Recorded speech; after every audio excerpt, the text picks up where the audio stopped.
Fratelloni's Hardware and Garden Stores brings you Garage Logic Podcast number 996, January 9, 2023. 49 degrees on this day on two occasions, 2002 and 2012, and 32 below on this day in 1997.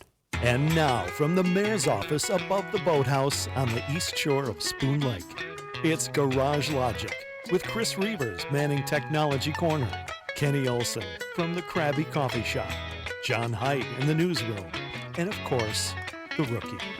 Here is your flashlight king, fireworks commissioner, and the keeper of common sense, your mayor, Joe Souchere. Were the Giants the team that beat the Vikings 41-0 in the playoffs? I was there. Second row from the top. Why has that been such a big deal? Were the Vikings supposed to win that game? The Vikings were favored, I believe, by 10 points. Really? In that game. Was that a first-round playoff game? No, that was the NFC Championship game. And they would have gone to the Super Bowl? In Tampa. I'll be darned. Mm-hmm. And they lost that game 41-0. Edged. To the point where me and three of my comrades had driven from Mankato State University in my 1987 Pontiac Bonneville, and it was 14-0 before we even sat in our seats. Really? Well, it turns out... Was that the one where we were going to go to the Super Bowl? I don't know. Oh, no, that was Gary Anderson. Is that car for sale?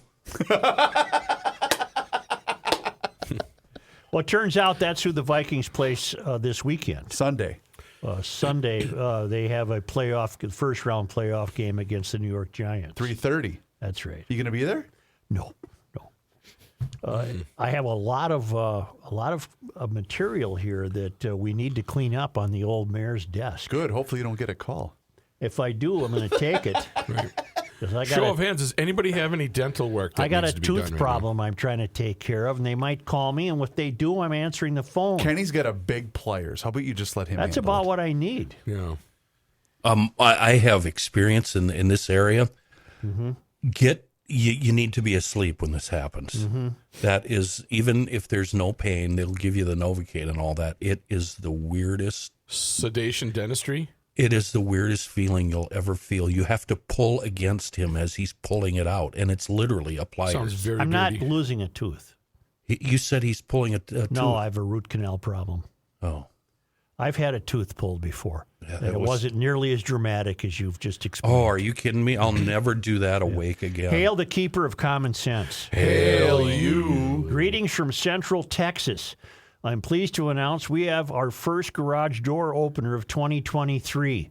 Currently at 5:17 p.m. today, wrote this Friday, January 6th, the temperature is 73 degrees in Nolanville, Texas. I've confirmed this fact on two reliable sites. I hope you're a fan of the Sense When. I know you're a fan of the Sense When. So the high for today is 82 degrees and the low is 8 degrees. Unfortunately, I couldn't find the years for those dates. Good luck, Nick from Central Texas. And this brings up a question. Just south of Waco. Huh? Just south of Waco, off Old 14. Is it named for Nolan Ryan? I don't believe so.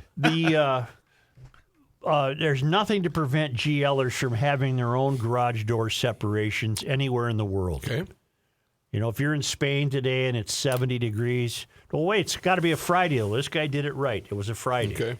Anywhere in the world on a Friday that you hit 70, the first 70 of your year, wherever you are, go ahead and have your own garage door opener. GL'ers are limited to the first 70 that I report.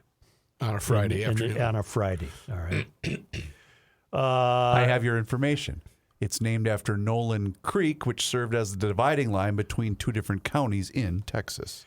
TJ writes, not sure how it would come across publicly that GL is my news source and my therapist, but I'd pay for and apply excuse me, to my 6-speed manual Jeep bumper if you made it. Garage Logic, now more than ever. Got it. That could be a new sticker that he's willing to Garage Logic, now more than ever. use. And really glad to see this. I love when people corroborate something I believe, even though I'm told all the time I'm wrong. This is from the Gumption County deputy. Okay. I could not agree with you more about ABS brakes. My experience with them has always been the same. I just slide when I keep my foot pressed down on the brake. If I have 200 yards of open stopping space, then I have no problem using the ABS system. However, if I need to stop in a specific spot, especially quickly, pumping the brakes is always giving me the control to do so. The theory behind ABS makes sense, but it has simply not worked effectively in my experience. You cannot spell ABS without the BS, is all I'm saying. Keep your dauber up and always pushing back, signed the Gumption County Deputy. Thank you. I don't use them. They don't work. They might work on dry pavement, but I never use them in the winter. Okay. I pump the brakes gently. Minnesota budget surplus and the happy taxpayer lady, referring to Katy. A number of emails regarding Katy, who has not responded to us. Nope, she has and not. I did say, anybody listening, get a hold of Katy. And I'm very comfortable suggesting that Katy would travel in a circle where there are no GL'ers. Highly likely, That correct. she would not come in contact with GL'ers who could have alerted her to her becoming a star was of the talking show. about you. Yeah, call him. Hail the fireworks commissioner. Hail you. This guy's got a great point, Josh in Red Wing. When big capitalist businesses record huge profits, the bleeding hearts cry foul and complain that these corporations take advantage of customers by charging high rates for whatever products and services they provide. Ooh. The Liberals also complain that these same corporations fail to pay their employees livable wages, and the CEOs are greedy people who only care about getting more money in their own bank accounts. If Target, 3M, Best Buy, or other large Minnesota-based companies posted an $18 billion profit, the Liberals would be crying foul and complaining about how they underpay their employees. However, these same lefties are ecstatic about the state having an $18 billion surplus. They fail to see their own hypocrisy in this. Josh and Red Wing. I couldn't have said it better myself. That is perfect. They don't understand their own hypocrisy because they commit hypocrisy so often. Katy, let's do a couple on Katy. Katy is the woman who wrote a letter to the Star Tribune last week expressing her gratitude for all that comes her way because of the benefits, property taxes she pays. And this is from Gerard, who writes, Katy is thankful, ? Katy is thankful for water. This from the St. Paul Regional Water Services website. No taxes are used to support the utility. The utility is self-supporting with revenue obtained through the sale of water and payment for services. Katy is thankful for trash collection? ? I am pretty sure that is paid with the trash utility bill and not property taxes. Can you pick her items apart and find anything else she is grateful for property taxes that are actually paid for by these taxes? So it's not water and trash, but Katy was pretty thankful for that. This is from Gerard also. Your stormwater treatment is not property taxes. The stormwater system charge is an annual service charge that pays for the operation and maintenance of the city's storm sewer system. It also funds programs to improve the quality of stormwater runoff as required by the city's federal stormwater permit and local watershed districts. Sanitary sewer rates are not property taxes. So, Katy, what you're grateful for is becoming more small. Kind of shoot some holes in her theory, huh? That's right, Rook. How are you? Feeling great, Joe. Joe, feel great. Hold on. Stop the presses. Hold it. Wait, Do no. not go on to another subject. We got a problem. What? I got an email Yeah. from Dave. Dave. Subject line, Yeah. podcast number. Yeah. This has been bothering me, so I'm going to bother you. On Friday, December 9th, you said it was podcast number 978. Oh, I didn't. Then on Monday, He's already denying it. December 12th, you said it was also podcast number 978. I've never heard you explain the discrepancy, so I'm wondering what I missed. Or is it just a case of your motto of a few years Replay the ago beginning of the show. of close enough? Replay the beginning of the show. I have them both fired up Fine. and ready to go. Let's go. Here is December 9th of 2020. That's today. No, This is December January. 9th is today. This is January. this is She's- January. I mean January. H. Okay. He's suffering from tooth pain, Kenny. We'll cut him some slack. All right. This is December 9th. No, January 9th. Oh, God. Oh, God, somebody He's going catch him back up. to Did we December start 9th. working with Dubé again? Like, what's going on Wait here? a minute. This you guy was high? complaining about December show numbers? December 9th and then December 12th. Let's hear it. Okay. This is the show, December 9th of 2022. Rolling. Fratelloni's Hardware and Garden Stores brings you Garage Logic Podcast number 978, December 9th, 2022. Okay. Here is I want to hear the records. December 12th of 2022. All right. Fratelloni's Hardware and Garden Stores brings you Garage Logic Podcast number 978, December 12th, 2022. Okay, stop. So instead of being 3 days off at the celebration, we're going to be 4 days No, off? that's or all 2 days BS, off? and I made a mistake.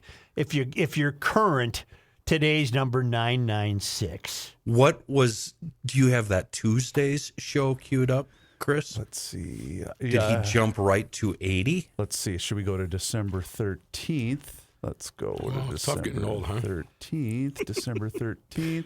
I'm flying blind here, so just give me a second. I had the other two queued up. You want December 13th. Why did you number these anyway? To create confusion. This has been nothing but problems. He's a Fratelloni's Hardware and Garden guy. Stores brings you Garage Logic Podcast number 979, December 13th, 2022. So you missed one. So we need to add one. So whatever number you got now, So it's a that plus one. means on the celebration date of the 1000th, instead of being 1003, it'll be 1004. Look at me. And now, from the mayor's office, above the boathouse, Your call, Mayor. Your call. I mean, I we would can- say from next Tuesday on, you stop numbering shows. Friday was 995. or we think. Today It was is 6. 996.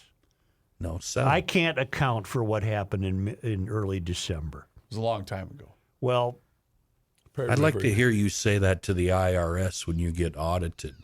why don't you leave that out sorry. of it? I can't account for that. So $100,000. Did you all see the moon, by the way, over the weekend? well, you're just going to skirt past this issue? We've Yeah, got a pretty because big you know celebration what? next Bleep week. that guy trying to cause trouble. Dave, No, you and your bleep 'em. accuracy. Bleep 'em. No, Dave, you we and your don't. accuracy. No, we don't say that to GL'ers. Yeah, I do. No, we don't. Well, today's 996, and there's no ifs, ands, or buts about Here's it. how you respond to Dave. Dave, we're not accurate, so you don't have to be either. Or, Follow our lead. you know what I can do? Follow our lead. You know what I'll do? But Matthew, how much of that attitude leaks into everything that he says? That's the worry here. Here's what I'll do. Seriously, when after we're done with both this and Monday Night Sports Talk, I will go through the remainder of the shows to see if maybe you did skip ahead one, to see if we're at an accurate show count. I never make a mistake. Except for the one that Dave pointed out. Some are bigger and smaller than others. Today, I'm going with this. Today is show number 996. Hold on. We don't know that. You want to have some fun? Sure. I thought we were, actually. Do you recall this is show number 996. I don't want to hear anything more Okay. about it. We don't And know I never want to that. hear from this guy again on the email. He's going to show up at the podcast. He's my favorite GL'er so far. Yeah. We had an email last week from Joe who reported about the Mysterians who lived across the street and how they got their electric minivan stuck in the driveway, and the wife went in and got some table salt and came out, Oh, yeah. and that didn't work. And then she went to the hardware store and came back with the wrong salt melt. She got the weak stuff, and then he wrote the neighbors to their north and south are nice elderly gentlemen and run their snowblowers from their property through either the north or south side of the neighbor's driveway, who I am writing about. So the Mysterian neighbor in the center never has had to shovel their sidewalks because the neighbors on either side do it for them. Right. My issue in question is both those elderly neighbors are gone for a couple of weeks, and I'm sure that the Mysterians will not reciprocate and do their sidewalks. Right. How should I handle it? And we suggested that you go over and do the elderly gentleman, but not the Mysterians. Right. Bleep them. I got the follow-up letter now. Because he also had a run-in with her previously, right? He said in the original email, I don't mind telling him to get off his butt, meaning the Mysterian, and help them out since they help you out for years. When I tried to ask about why they wanted an electric vehicle, they didn't talk to me for 6 months. Right. Yeah. And then he said, also I wanted to, and then he's the guy who had the tip about snow blow in a circle, and we kind of gave him a little grief about that. You did. Hell, you did too. No, you did. It was Okay, you. I did. Joe, thanks for giving me a ruling on whether or not I should snow blow my Mysterian neighbor's sidewalk. I wanted to share with you what happened because it was like watching a Laurel and Hardy movie. I took your advice to do the 2 neighbors on either side and skip the Mysterian sidewalk in the middle. After doing my own sidewalk, I did the first neighbor's sidewalk and driveway. I went over to the other neighbor, but I had to walk in front of the Mysterian's house in the middle to get there. I walked by making sure that I kept my head straight forward, acting like I didn't see her. I did the same for the other neighbor's sidewalk and driveway. I decided to do their driveway because I thought it would be nice when they get back from their trip, they could simply get home and relax after a long drive. So he did the 2 guys on either side of the Mysterians. Okay. On the way back home, I saw the wife of the Mysterian wife running out of her house, and I was thinking, oh boy, this will be interesting. She started to wave to get my attention, and I just kept on walking like I didn't see her. She eventually got right in front of me, still waving. Awesome. Since I was wearing ear protection, I acted like she was just saying hi, and I waved back and started across the street. She continued to walk after me, and I just pointed to my ear protection like I couldn't hear her. I quickly parked the blower back in the garage, and she followed me up the driveway. I said hi, and she asked if I could do their driveway and sidewalk. Since I did the other 2 neighbors, and that they always did theirs, since I did the other number, and they always did, that hers. the 2 neighbors always did hers. Yeah. I said that I couldn't because I promised my wife that we would be finishing canning apricots since the kids were outside playing. As she walked away, I told her, go can apricots yourself. She turned around and said, what? Since I knew she had no clue what I was talking about, I told her, you should try canning some apricots. I thought this was the end, but it was just the beginning. I sat in the living room and watched a funny show happening right out the window. Who needs TV when you have this going on in real life? The husband and wife came out about 30 minutes later, opened their shed, and brought out a dirt shovel and a square shovel. Oh, no. They don't even have shovels? After about 30 more minutes, you could see the wife getting upset because they barely did anything. I think the sun was melting it faster than what they were doing. Now they decided to get their old snowblower out from the back of the shed, so they spent the next hour pulling everything out of the shed to get to the back where they had this old gas-spewing snowblower. I sat there watching him pulling on the cord time and time again. Then I saw him pull out his phone, and I knew he was calling me to come over and help him start his snowblower. Sure enough, my phone started to ring. I ignored it because the last time I went over there to help, he was shutting the fuel off to his lawnmower.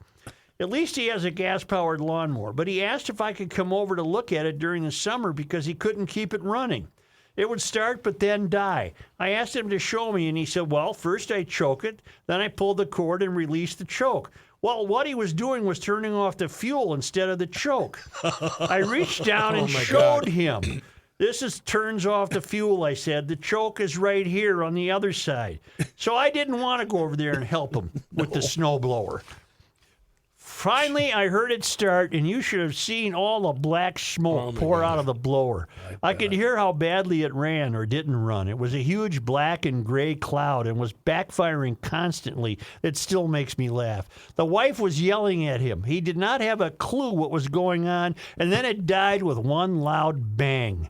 It is nighttime now, and the snowblower is still in the same place where it died. The shovels are still in the middle of the driveway, and the Mysterians are nowhere to be seen. Sorry about another long email, but I thought that part 2 was better than part 1. Have a great day, Joe.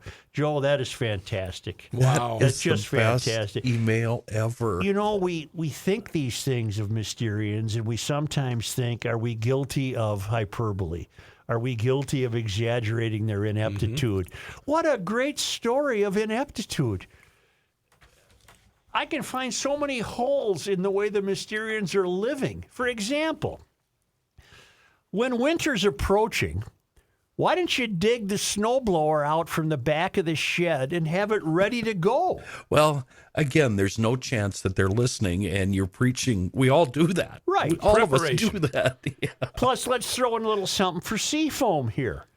Well, that's what I wanted to mention. I've been saying our snowblowers are getting a big, huge workout in the last couple of weeks. Grinding mine. So we only put in a drop or two, if even that. But in this case, this guy's just going to have to tip it upside down, drain all the gas out of it. Just do it right under your driveway so it melts the snow. Get some fresh gas in there. Give it a big, fat, healthy dose of Seafoam, and then run her wide open, run all that gas and Seafoam out of there and start all over again. And the lucky thing for this clown, this hooplehead, this dum-dum, is that you can find Seafoam everywhere. Now, I know you're afraid to go into the knack hardware, but I bet you'd go into just a regular hardware store and pick up a can or two, and that'll save you next time. You'll find it everywhere. Local company, global reach, a wonderful product in a world of bad gas, Seafoam. What's your problem? That was it, Chris. Mark it down. Okay, sounds good. Yeah. Well, speaking of their electric car, they have a minivan that apparently is an EV. Okay. And it ran out of juice when they were trying to put it away. And she brings out the table salt. We need a camera set up on this house. I just want to watch this place 24 hours. Wouldn't a reality show. TV show be good called The Mysterians? Yes. Just trying to watch them accomplish daily tasks. Yes. Oh, that's brilliant. Being careful not to use fossil fuels or whatever. You know it who is. it should be starring?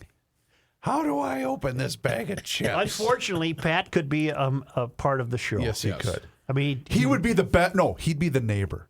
until he was 74 years old, he did not know how to open a bag of chips. I got to get a stabbing thing. I have to have Where's a the knife or a knife? scissors. Why No, do you need Pat, a knife? just grab the top and you pull I it. used to At the seams, and here you I go. used to wonder, we'd share a desk, I'd come in and there'd be popcorn everywhere. Because he couldn't open it, and then when he did, it erupted. Yes. Explosion. Now, speaking of that, and I won't go into it, I told Kenny prior to the show, it didn't bear discussion, but the Our Streets Minneapolis got big play in the Star Tribune over the weekend in their continued push for government snow shoveling. And there is some precedent to this because the Star Tribune has twice now reprinted a letter to the editor they received in 1940 about a guy saying, when is the city going to shovel the sidewalks? You plow the streets. I'm out here shoveling, and when the plow comes by, it puts it all back on my sidewalk. That was a different time and a different era. I'm not even sure his complaint was analogous. In any event, these hippies, for lack of a better word, that are members of Save Our Streets Minneapolis are big believers that the sidewalks should not be a seasonal affectation. They shouldn't be available only in the summer. And the city should be shoveling the sidewalk. Now, think of the member. We went through it all. We don't have to do it again. Think of the members of Save Our Streets Minneapolis. Okay. None of them had families that we're aware of. Right. They all are products of the failed academy. Generally speaking, I would suspect they don't own automobiles. They're probably renters. I think these are safe generalizations. They encounter none of the tasks of life that GL'ers encounter on a daily basis. Right. Getting around, keeping your property up, getting kids to school, going to the store, whatever. They don't ever encounter any of that. The universe they live in is not third rail, but it is parallel. So it's very understandable to me why they would anticipate that sidewalk shoveling should be something they don't have to do. Mm-hmm. And to the mayor's credit, the little guy, He said, this isn't number one priority with me. I'm not sure it's number 10 on my list. So the mayor is cognizant of the ridiculous nature of this and the ridiculous cost this would entail. Buying the whatever you'd have to buy to do the sidewalks, because you're not going to send city crews out there to shovel. You'd come up with little devices to run up and down the sidewalks. In any event, getting back to electric vehicles. This is from Ken Walker. Hail the flashlight king. Hail you. I thought you'd get a kick out of this. While visiting my local car dealership yesterday, this was written late last week, I saw this enormous crate on the service garage floor. When I asked what was inside, I was told it contained one battery for a Chevy Volt.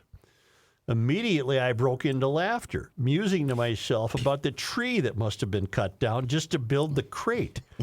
I did a further bit of investigation and learned that it cost $15,000, just the battery. $1,000. Number two, it's the second battery that's been given to that owner. The first was under warranty, and this one was the result of a recall. So far, the owner still hasn't paid the $15,000. General Motors has to. Number three, the car itself was worth only $8,000, according to Kelley Blue Book. Do you ever wonder how long Chevy will last putting $30,000 worth of batteries in an $8,000 car? I can't say that I'm against electric cars entirely, but I do harbor a feeling that we're just not ready. Signed, Ken from Larkspur, Colorado. Isn't that something? Wow. But none of that, while all of that is true, none of that information is going to change people's opinions that we must switch to all electric. Well, because they're government cars. Right. To me, they're government cars, and General Motors let me down. So did Ford. All of them did. No, but was it Ken? Ken is Walker right. in Larkspur, Colorado. Yeah, he's right about GMC. How long are they going to play this game? Well, they can't. Right. What imagine? Well, at some point, they got to go to Miss Imagine and tell her. Did you want to hear from No. her? Okay. Lady, you're full of B as in B, S as in S. We got $30,000 tied up in batteries on an $8,000 car Imagine the freight trucks and the garbage trucks, to deliver that battery. petering out in New York City because they can't get the job done. Didn't Chevrolet say that the new Cadillac lineup was going to be all electric? I believe so. There I wasn't- believe the new Lincoln lineup is also supposed to be There all were ads for electric. both of those brands yesterday while I was watching football, Kenny. I don't know if that meant the entire line, but I did see that ad a couple of times yesterday. Well, along those lines, did you read the piece over the weekend about rising car prices? Yes, I did. Bert has a note. The article implies high payments are bad. I reckon they can be, but the good news is that people are buying cars. The article notes that buyers may be overextending themselves financially. Nothing new there. They're just following the lead of the government. The unintended disclosure is the general public's attitude about climate change, which is, Yes. Yeah, Then that's he added what a I further took away. note. Yeah. How much are the price of electric cars giving rise to the monthly payments people are making? In other words, electric cars are expensive. Yes. So that could go a long way in explaining why people are paying about $1,000 a month on their car payments. Oof. I've never paid that in my life. I never would. That's steep.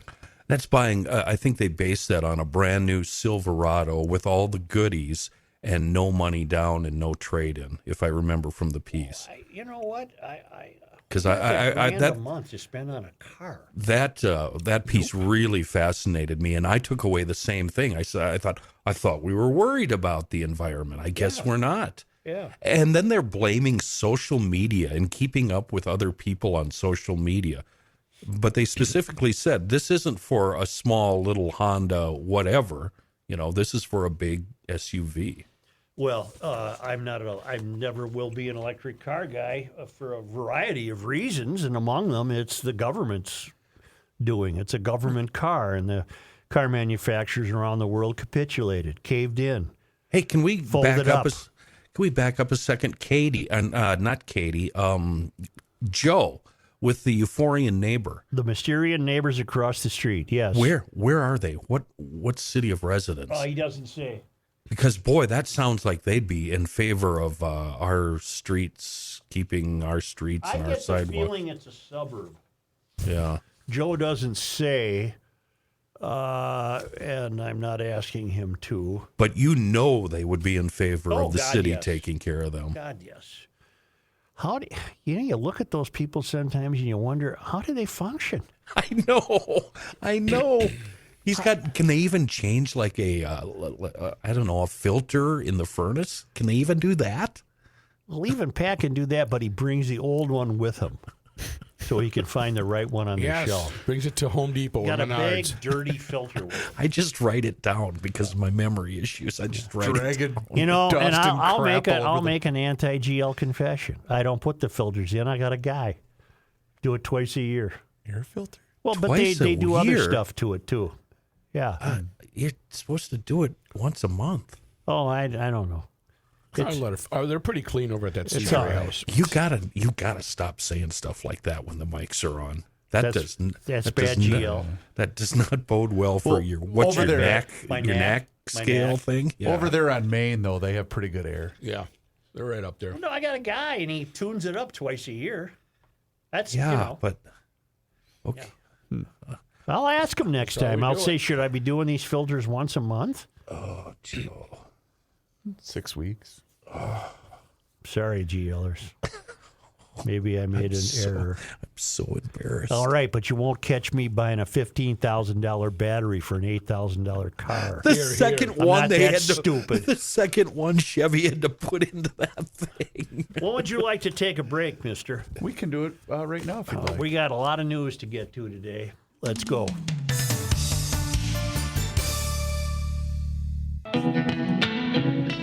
This guy wears many hats, just not indoors. Joe Souchere. If you don't like changing your filter once a month, well, then get yourself connected with my friends at Hofferman Water, because you only have to change that filter once a year. And in fact, they'll come to you and change that filter.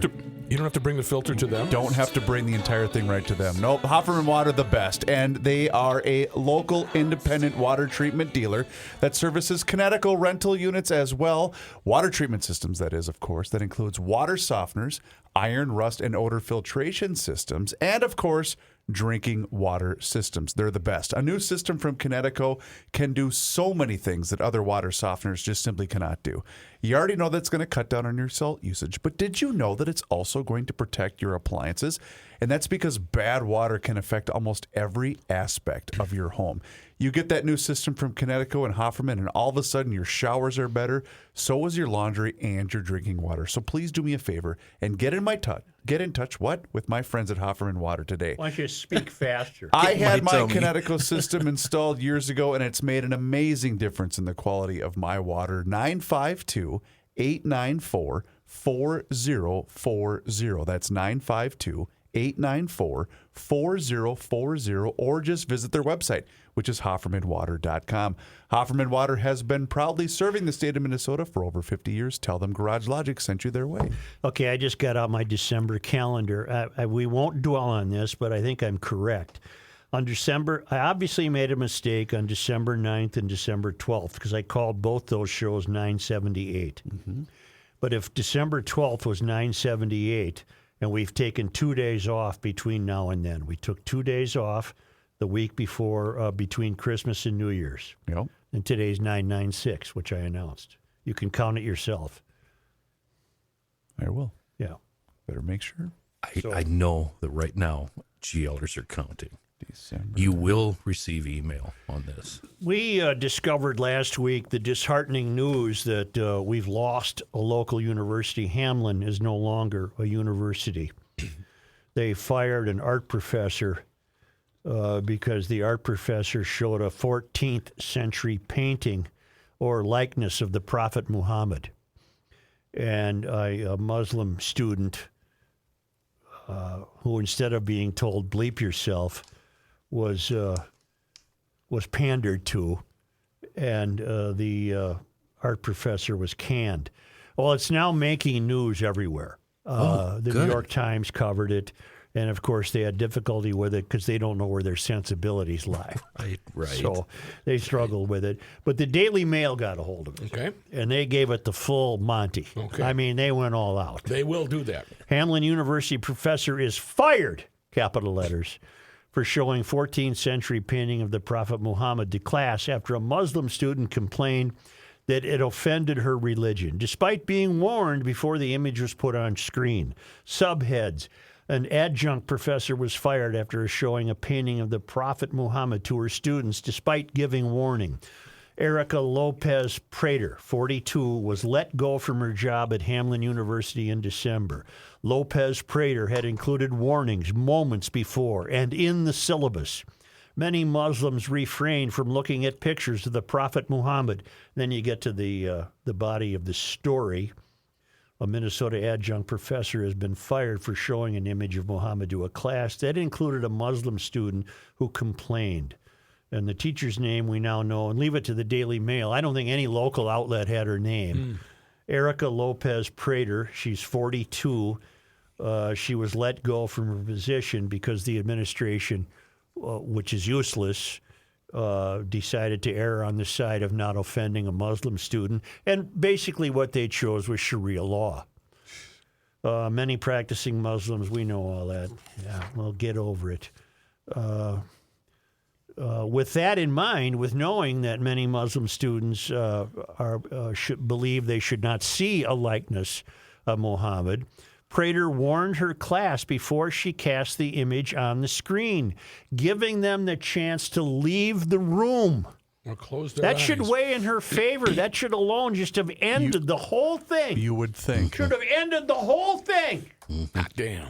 Hot damn. Muslim student Aram Wedadala chose to stay in the room. Well, bleep you. You were wrong. If you're there, then you were not that offended. She said she was blindsided by the images. Well, she's lying. Well, somebody's lying. Right. Who's lying? The student. She is. Student always lies. Teachers are always right on. She and the school's Muslim Association then complained to the school, and Lopez Prater was fired. The school has since called the incident Islamophobic. No. Somebody's lying here. No. Who's lying? Well, The it's teacher student. either gave these students advance warning or she didn't. And the other students that were... I think that would be easy to prove, by the way. Well, that's what I was just going to say. The other students that were in that class need to speak up, but we all know none of them are going to because they don't want to be labeled. Well, it's not a university. Hamline is a joke. It's not a university. You know, I'm looking at a picture of the Prophet Muhammad right now. You know who he looks like? Who? Jesus. Really? And you know, I refrain from saying something funny. the stark reality Yeah. about both Jesus and the Prophet Muhammad, nobody knows what he looked like. That's Nobody. Right. That's right. These are images just based on BS.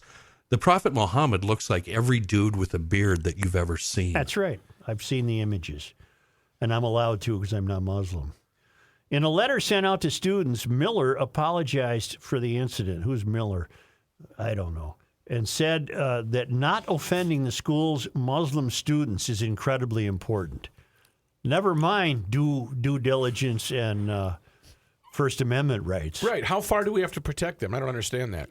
It is not our intent to place blame. Rather, it is our intent to note that in the classroom incident, where an image forbidden for Muslims to look upon was projected on a screen and left for many minutes, respect for the observant Muslim students in that classroom should have superseded academic freedom. This is the school.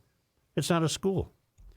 Then you got the report from the New York Times stated the syllabus issued by the lecturer notified students they would see holy figures across religions, including Muhammad and Buddha.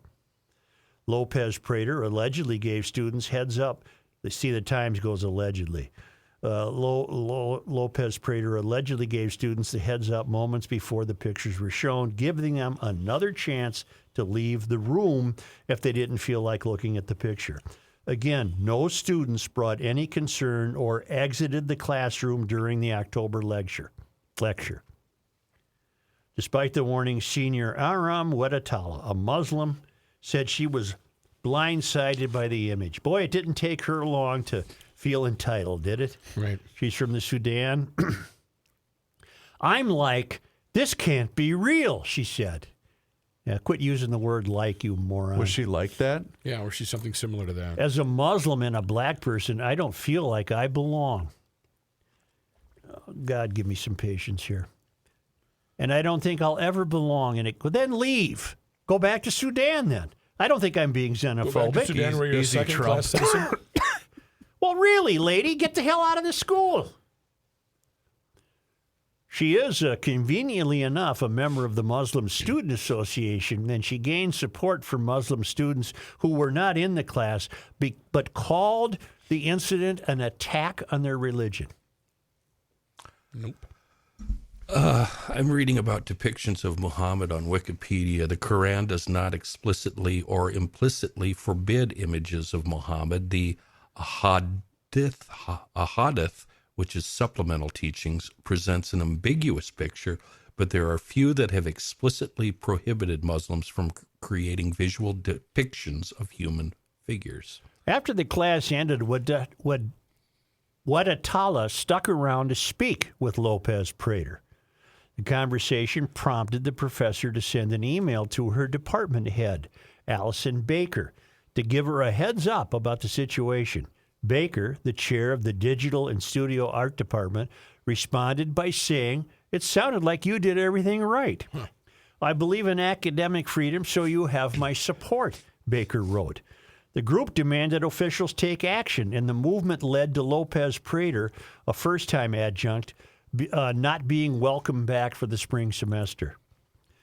D'Angela Huddleston, a Hamline senior and Muslim Student Association member, said of the incident, "Hamline teaches us it doesn't matter the intent, the impact is what matters." Ah, okay. Hamline's not a school. It is not a school. They should lose their accreditation. A spokesman for Hamline said Lopez Prate received an appointment letter from the fall semester and taught the course until the end of the term. DailyMail.com reached out to officials at Hamline University for a statement on the professor's firing, but did not receive a reply by the time of publication. And at a town hall following the incident, an invited Muslim speaker compared showing the images to teaching that Hitler was good, according to the New York Times. I'm not going to pretend I understand that line of thinking by the Muslims. The university president also said in a letter that while academic freedom is very important, you have no presidency, lady. You don't have a school. In a statement to one outlet last week, the school representative said they strive to make all students feel safe, supported, and respected both in and out of our classrooms. The firing sparked backlash from those who believed the firing was an attack on academic freedom. It is. One Islamic art historian penned an essay defending Dr. Lopez Prater and started a petition which received thousands of signatures demanding the university's board investigate the incident. Another organization, PEN America, P-E-N, I don't know what the acronym stands for, called her firing one of the most egregious violations of academic freedom in recent memory. According to aboutislam.net, the practice of avoiding images goes back centuries and stems from the fear of the images sending the wrong message. Those messages being the worship of idols and Right. of pictures. Right. Yeah. Wouldn't it be fun to see that teacher who's now gone, to see her syllabus for the entire year? Mm-hmm. I would love to know what other images and what other art they looked at and discussed openly, and there was no uproar. And the reason I thought about this is a piece that came out in 1987 by Andre Serrano. Look I up don't the know president of Hamline. Rook, go ahead, Kenny. I don't know if you remember this, but he put a crucifix in a jar. I remember that. And then he urinated in it. Yeah. And I'm just wondering if that made the syllabus and if there was any uproar about that or similar controversial images. Well, the other thing I wonder is, will Lopez Prater have her eyes opened? It sounds to me like she was a willing wokester, She warned the kids, I got a picture of Allah and all of this ancient art. If that troubles you, you certainly have my permission to leave the classroom. She gets it. I mean, she was right on board with being sensitive. I wonder if her eyes are open to what BS this is. Has she been interviewed by anybody? It would be very interesting to talk to her. Reavers, get on that. Find her. But I am going to, but just one item of breaking news. Southdale Mall is currently on lockdown after shots have been reported fired inside the mall. Blood trail, a African-American suspect is being sought after with both help from Eden Prairie and Hopkins police. So Anybody shot? with a blood trail inside the mall. So anyway, I'll try to find more information. What did you Hamline need? University President Faye Nesse Miller. That's right. Faye Miller. And she came Faye, in 2015. You were president of nothing. Faye. She's the first African American and second It's woman always to hold the important to be position. first. Right. You're first, lady, but you're failed miserably. You are the president of nothing. You don't have a school. Well, we see the this deal. all over in the failed academy, Joe. The left backing down and canceling, like, say, for instance, speakers. How many times have we seen that story with various universities around the country? From 80 Somebody brings in a conservative speaker, and the next thing you know, the students are burning the place down because Right. they're so offended. From 85 to 05, she was a professor of education at Brown University. That's meaningless. Served as the director of the Center for the Study of Race and Ethnicity in America. No way to flunk that. And was the founding chairman of Ethnic Studies. Can't flunk that. Right. Faye, you've got no school. I wish you'd talk to me. You won't. We called her last week, didn't we? Reeves, didn't don't we think call we her? did. Yeah, well, we attempted to, Yeah. but we didn't get very We far. discovered something last week. We discovered one of the real problems with this top-heavy push for administrators. If they are tasked with making sure students are never uncomfortable, then the very idea of having an academy does not exist. Absolutely. There you are, right there. That's what college is all about, learning all sides. And they have in their employee at Hamline somebody drawing a fraudulent paycheck as the vice president of inclusive excellence. It's meaningless. There is no such thing. And Hamline, you're catching the heat because you're local. And yes, this happens all over the country at the failed academy. But this is particularly egregious. This is more egregious than not inviting a conservative speaker. This is egregious because you're not even backing your own people. You erred on the side of providing comfort to a Muslim student who was given every opportunity to leave that classroom, according to the story, and did not. So if your task at Hamline is to make sure these brats are never uncomfortable, then you have no school. It's pointless. People going there are wasting their money. Your degree is going to be worthless. You will have learned nothing. And not to mention, the longer that we continue to cave in to students just like this, the more that this is going to continue and grow. And more reason to be offended about everything. I'm sure there are GL'ers who are graduates of Hamline. And I would love to have you weigh in. What are you going to do about it? Or maybe Hamline has been so off the rails for so long that we don't have a lot of GL graduates in our listening audience. Or people have already decided to distance themselves from them. Because your degree, your degree counts because maybe you got it in prehistoric times. But any degree right now from that school, I'm being very serious when I say I think it's worthless. This is a continuation of what started a long time ago, where we're all winners and you're all given participation awards. There are no losers. Can you imagine? Remember debate class where the teacher, the professor handed out sides you had to take in a debate, and you had no choice. Yeah. you were either pro or con, and Yeah. you had to go up on stage and fight for pro and or con. Yeah. I bet, does that even happen anymore? I guarantee it doesn't. No, because Jimmy's going to be offended if you beat him. But think about, and I know I always bring this up, but think about when this person decides to enter the workforce. What a nightmare scenario that's going to be. If you can't Yeah, bring up absolutely. if you can't bring up an image of Muhammad in an art class, what other classes then could you not bring up images for? Because there's always images that can make people uncomfortable. Capitalism, Race riots. the Trumpster. Oh, hell, we've read stories about people who are offended by the United States flag Yep. Right. because they Right. think it's been appropriated by the far right. Right, I think it's too patriarchal. Yeah. The academy is the root of our problems in this country. I say that with growing confidence.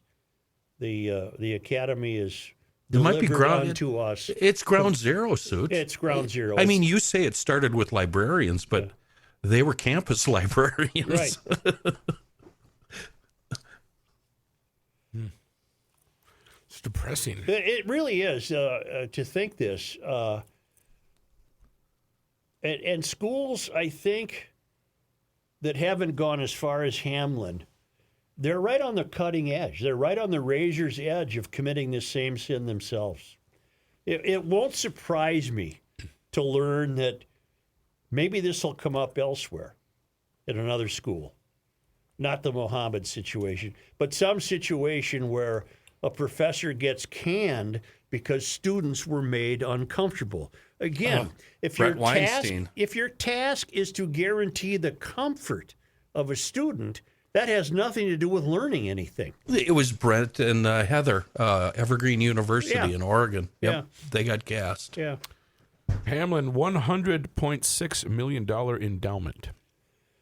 Good. They can live off it because anybody in their right mind wouldn't send them a plugged nickel. But how many people that happen to be affiliated with Hamline in some capacity even know that this story exists?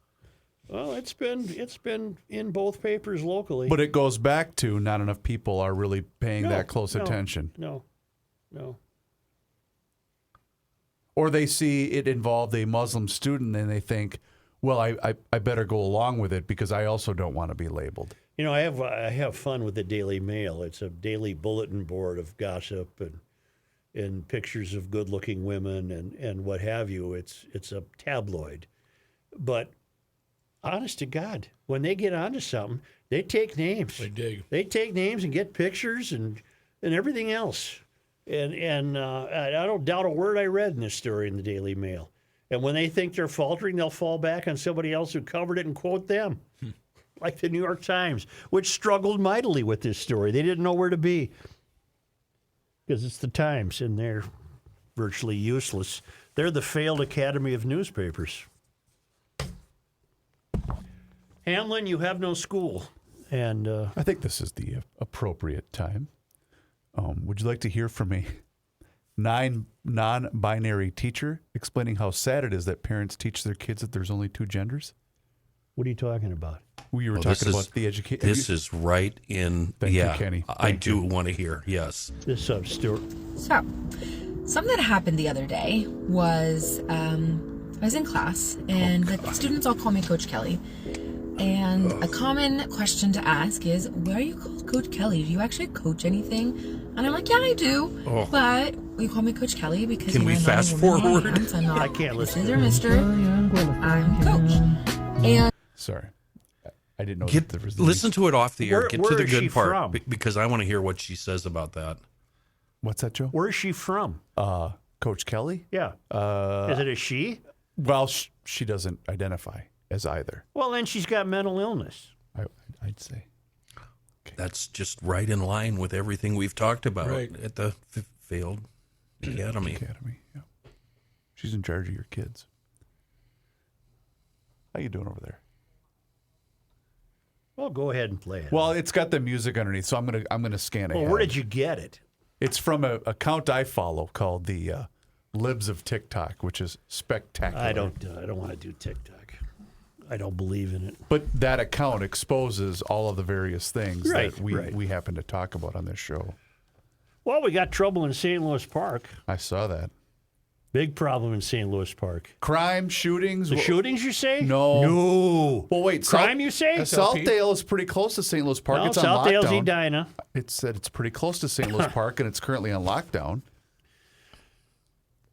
The St. Louis Park city government acknowledged in a recent newsletter that the term manhole could be offensive because it's not gender neutral. The city acknowledges that manhole, this is from Alpha News. Thank God for their presence in the Twin Cities. The Star Tribune ain't going to cover this. Nope. The city acknowledges that manhole is not a gender-neutral term. It's used in this publication as a commonly understood term and is the current industry standard to describe these structures, says a footnote in a December newsletter on city infrastructure. The city said it plans to track the use of this term and modify it as industry standards and usage change. The progressive city of Berkeley, California, voted in 2019 to remove all gendered language from its municipal code, according to the New York Post. This included replacing manhole with maintenance hole and manpower with human effort. All gendered pronouns were also removed and replaced with they or them. Wow. Having a male-centric municipal code is inaccurate and not reflective of our reality, a city council member behind the change said at the time. Our laws are for everyone, and our municipal code should reflect that. Rook should reflect it. This censorship of language has been promoted by the highest levels of academia. Well, yes, that's where it's just failed completely, including prestigious Stanford University, which is not prestigious, which published a guide on the elimination of harmful language. Didn't they rescind that? Didn't they get so much pushback they had to bleep can that harmful language list they came up with? Because they didn't want the American one? They didn't want you to use words like American and immigrant. Oh, that's right. They did do some sort of backpedaling, yes. The university did later announce that that guide is under review. National audiences may recognize St. Louis Park from its 2019 decision to stop reciting the Pledge of Allegiance. We went off on that in this show, and they rescinded that. Yep. They reversed that move. Remember, they were going to stop the Pledge of Allegiance because one of those precious frauds thought it was not inclusive enough. Bleep you. Bunch of morons. We're back to the country needing some people to say bleep you. Yes. We really are. Yep. Just enough is enough. Bleep you. I'm doing this. I'm doing what I want. Not to be offensive. Bleep you, Hamline. Hamline. Bleep you, St. Louis Park City Council members. Who else you got? Well, bleep you, Mary Moriarty, Yeah. How about that? the new county attorney in Hennepin County. We warned them ahead of time. Yeah, we really did. You Voted get for what her you anyway. deserve. The new attorney of Hennepin County, Mary Moriarty, took her oath of office last week with her hand placed on a copy of a graphic novel about the late Congressman John Lewis. Photos from the swearing-in ceremony show Moriarty with her hand on a copy of March, which she described as a graphic novel trilogy about Congressmember John Lewis and his courageous fight for voting rights. I'm unfamiliar with the book. I wonder why it would be graphic. Sexually graphic, I wonder, or He threw a little just buxom violently He threw a little graphic? buxom blonde in there. Moriarty replaced Mike Freeman. He was there 24 hours. That ruined him. A former chief public defender, Moriarty promoted restorative justice programs on the campaign trail as an alternative to incarceration and traditional prosecution. Okay, yeah. So good luck to you, Hennepin County. Research and data show that non-restorative justice models of punishment do not prevent recidivism, do not repair families, and cause harm to a community. Incarceration, sometimes a year or more after a crime is committed, disconnects the punishment from the impact of a crime on a victim, she says in her campaign website. She also opposes cash bail, which is not helping to make our community safer. You mean cash bail? Paying $300 in cash to get out of. Oh, she just opposes it entirely. Yeah, no bail. You get out. According to Fox 9, 14 senior employees in the Hennepin County Attorney's Office said they plan to leave when Moriarty takes over. Many of them reportedly supported Martha Holton Dimmick, Moriarty's opponent. You can't come into a job like this and say, I'm taking over and we're going to do everything differently, Freeman previously told Fox 9. I don't think Mary's trying to do that, but if she does, it's not going to work. Okay. That was Alpha News also. Look up, Rook, John Lewis novel. Is it a novel? Yeah. John Lewis, just the way it sounds. Late congressman. And the book is called March, as in the month, March. And see if there's a, why did Mary choose that, I wonder. It's a part of a trilogy. Yep.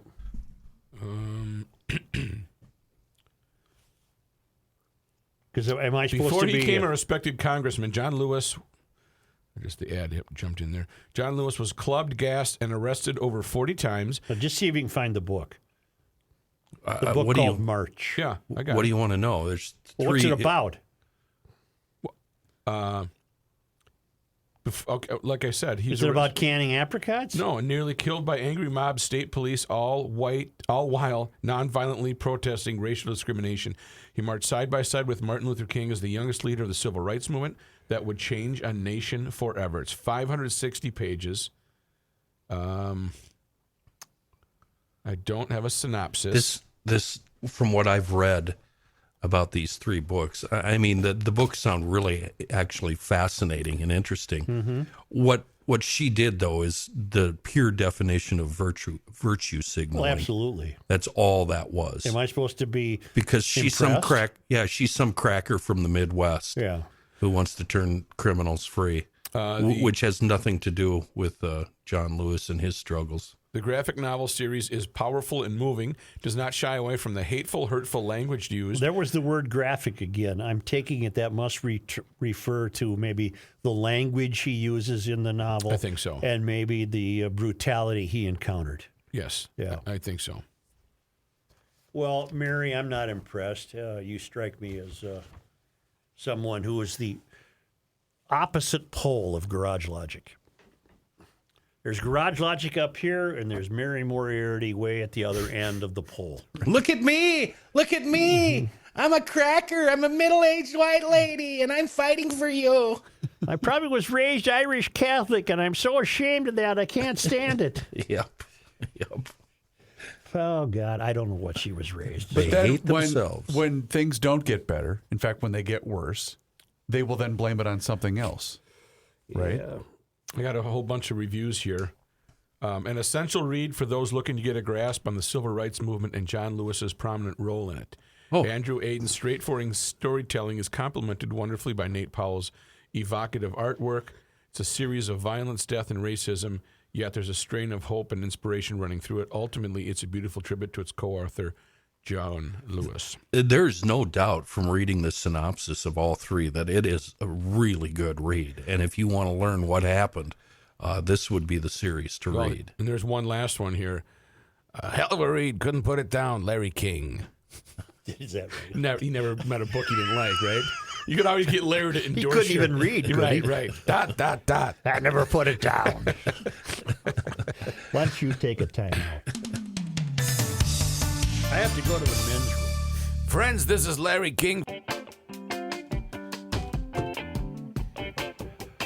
Oh. Here's a man who spends hours in hardware stores, sifting through the nuts and bolts of life. Joe Souchere. I tidied up, trying to get back in the good graces of GL'ers after my furnace filter faux pas.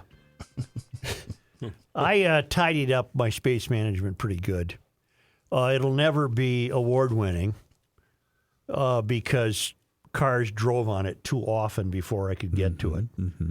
But I got her pretty much side to side, and I carved out an entry at the street. Right. I learned something last week about that. So when you've got the tire tracked down portion, you know what I'm saying? Yes. That part that's matted down.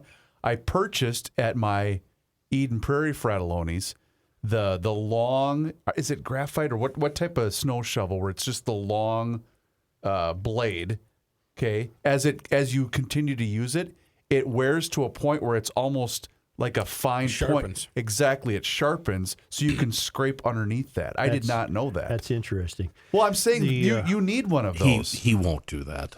No. I can't. Oh. Okay. There is a guy on my block. If there was an award for best driveway, he'd get it. Really? Phil. Yeah, it's amazing. It's just amazing. I was psychotic about getting down to the bare concrete. I got no shot at that. And it's Phil not easy. Just it's not easy. Served dinner on it. Yeah. Love that. It's just amazing. They're having a picnic in the driveway. It's just amazing.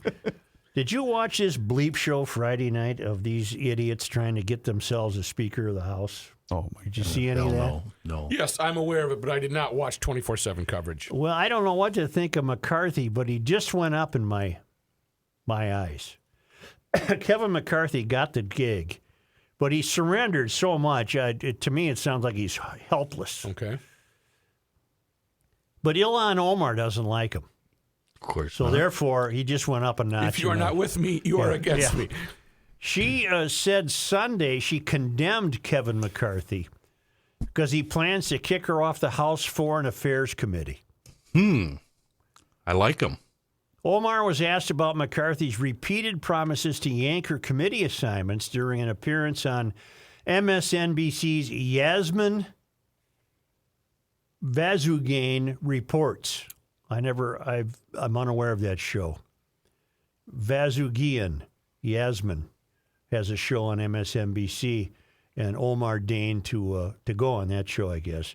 The progressive lawmaker was specifically questioned about if there were any developments on the matter in the days since McCarthy had secured the Speaker's gavel.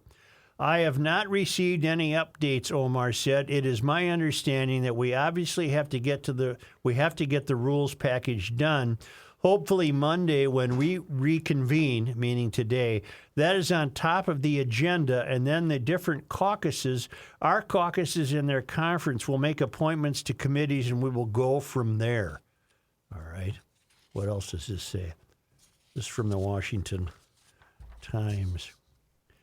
I do have to say, for a speaker that has faced a historic humiliation, that had gotten elected after 15 rounds, surpassing a record that was set pre-Civil War, there is an opportunity here, as he has said, to not do things in the way in which has been done before, she said. I think it would be hypocritical for him to remove, the first African-born on subcommittee on Africa on the Foreign Affairs Committee, where I've had the opportunity to not only represent my constituents, but the voice of so many people who have never had a voice on the Foreign Affairs Committee. Well, I, for one, don't like her voice on the Foreign Affairs Committee. Amen to that. I want somebody on the Foreign Affairs Committee who likes this country. Mm-hmm. Mm-hmm. Omar, who was first elected in 2018, has ignited a series of controversies over her anti-Israel positions and remarks, and has faced accusations of anti-Semitism over specific comments. McCarthy vowed in the summer of 2021, when Omar faced bipartisan backlash for appearing to equate Israel and the United States with the Taliban, that he would yank the lawmaker from the Foreign Affairs Committee if his party retook the House, calling her anti-American and anti-Semitic. Well, I don't think he's wrong. No, right He on. had most recently reiterated that promise late last year after House Republicans narrowly retook the chamber in the November midterm elections. Okay, and Omar, we'll never be on the same page, so let's not worry about it. I'm trying to be Katy-like when it comes to Omar. I'm going to go Katy on Omar.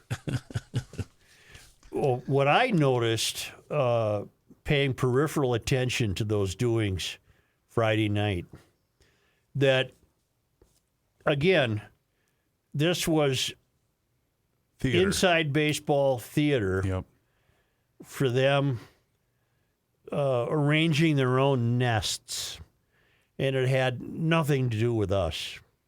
This is how, oh boy, I had it phrased in my mind and I lost a bit of it, but this is This was merely an example of stuff we don't even understand. This was them manipulating and maneuvering for their own benefits, not the benefit of the people they represent. This was their own benefit. And I include all of them, Republicans, Democrats, because I'm weary of all of them. None of them are delivering for us. We're poorly led, Joe. We're poorly led. And I don't know who is going to come forward in this country and save us. I wonder what the founding fathers would say about the state that we're in. Do we have the wrong system, or do we still have the correct system with the wrong people? Did the system that was once good get away from us, and it's now turned into something that's just not right for the country? Yes. It's still the best system ever invented. It's just in the hands of the wrong people who've corrupted it. And they've seen how to take advantage of it, and they've seen how this can provide them their living for the rest of their lives. And they have no intention of bringing the system back to what it was. No. It's easy for me to just give them every one of them the hardware store test. Start with Omar. You ever been to a hardware store to buy a wrench? What's a hardware store? Yeah. Or, look at the Mysterians across the street from Joe. Yeah. Who couldn't even shovel their sidewalk. A dirt shovel and a flat nose. Yeah, love it. Dirt shovel. A spade, in other words. They brought out a spade to shovel But it doesn't snow. matter, Joe, because the government's going to take care of the sidewalk and all the other sidewalks. And whatever. And it's all your fault, failed academy. When you look at the system, Kenny, it's the best system ever invented, but look at the way it's been corrupted by the failed academy, which has an unholy alliance with the political class. Mm-hmm. Yeah. None of the big education has never been brought to Washington and sweated under the Klieg lights. It never will. And big education has never been brought to Washington and questioned about why they're so failed, because they don't think they're failed. do you know the thought that kept occurring to me reading about the entire proceedings last week and then essentially last Friday? What kind of bleep storm are we going to be in for the next 2 years? Quite a bit of one. I mean, It gets worse every day, Chris. This was a kid's, birthday party compared to what we're going to be dealing with, up until the next presidential election. And we ask on a daily basis, where are the people pushing back? Why aren't they pushing back? Well, it's obvious why. I mean, last Friday, it's obvious what's going on there. People don't understand it, they don't get it, and they don't feel it's for them. And they don't want to be bothered by it. Yeah. And they've got to make a living, and they've got mouths to feed and mortgages to pay and $1,000 per month car payments. Yeah, but that life will be taken from them slowly but surely. Well, they don't have the foresight to see that. Because it erodes away. It is eroding away at a lot faster rate than it used to. It does seem to be accelerated. You're You know right. when it started? 1971. Yeah, we both saw the same email. I don't get it. It's when capitalism died, basically. The day the music Well, died. that Nixon took us off the gold standard. Yep.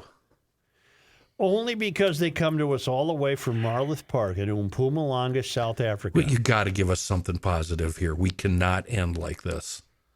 Ooh, this be a tough one. Give us something good here. I will. From the Traveling Lymans at worldwidewaftage.com. On this day, January 9th. in 1840, Wisconsin Territory formed St. Croix County in the area between the Mississippi and St. Croix rivers. Dakota, a town platted, surveyed, and mapped. Platted means surveyed and mapped by Joseph R. Brown, was now part of Stillwater, the county seat. But this one's not this one isn't too good. Oh. On this day, January 9th. in 1977, what happened?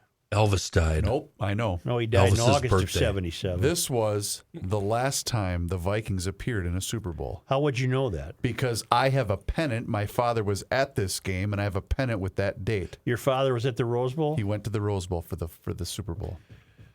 Oakland beat the Vikes 32-14 to hand Minnesota its 4th Super Bowl loss. And the great quote from Fran Tarkington was, I don't remember. well, you covered the damn game. I don't know what he said. He said, I doubt we'll ever be back. Well, he's right. And he's right. I covered the 3rd Super Bowl. That was in Tulane Stadium.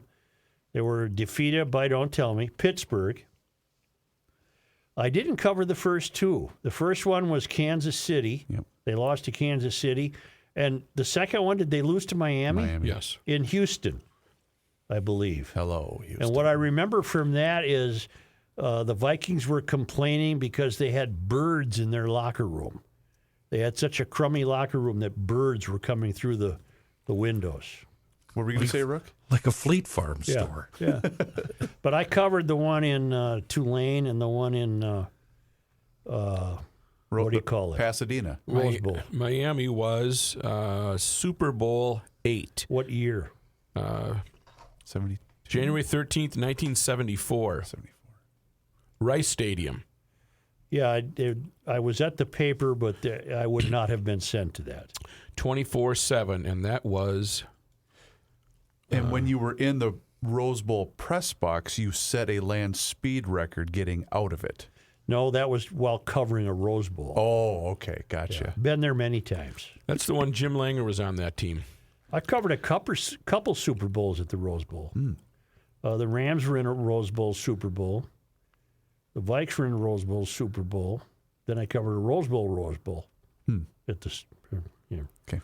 So thank you, GL'ers. You want to end on a good note? Market share, 73% of the TVs that were on were watching that game. I can give you something good. Governor Tim Walz just issued the following 13 minutes ago. Oh, no. The future of clean, efficient transportation is here.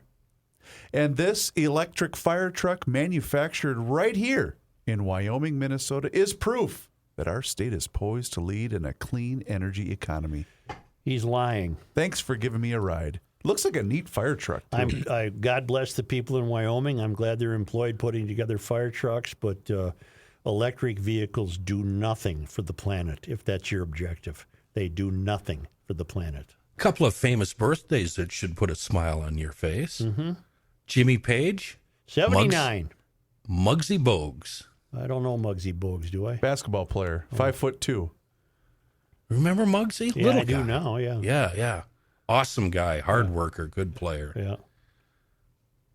All right. Thank you, GL'ers. Hey, thank you, GL'ers. Hey, GLers. Rook, Hey. what should the GL'ers do? Rook here for Pod MN. Check out Pod MN. I always tell you guys this at the end of every podcast. I don't know why you haven't gone there and poked around.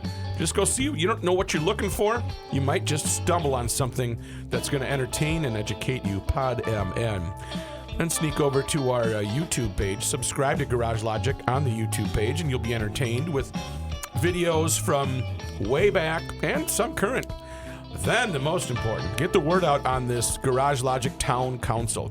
Be part of the recording in between the breaks. Find out what the staff is talking about or what the verbal beatdown of the day is and who it is laid on. Mostly Kenny, Reavers, me. Not really Johnny Hyde. He stays out of trouble. That's the Town Council. Find out all the information there at garagelogic.com. Thank you. What number was this again? 996. How long was the NFL season in 1976? It must have been 12 or 14 games. The Super Bowl was over on Feb 9.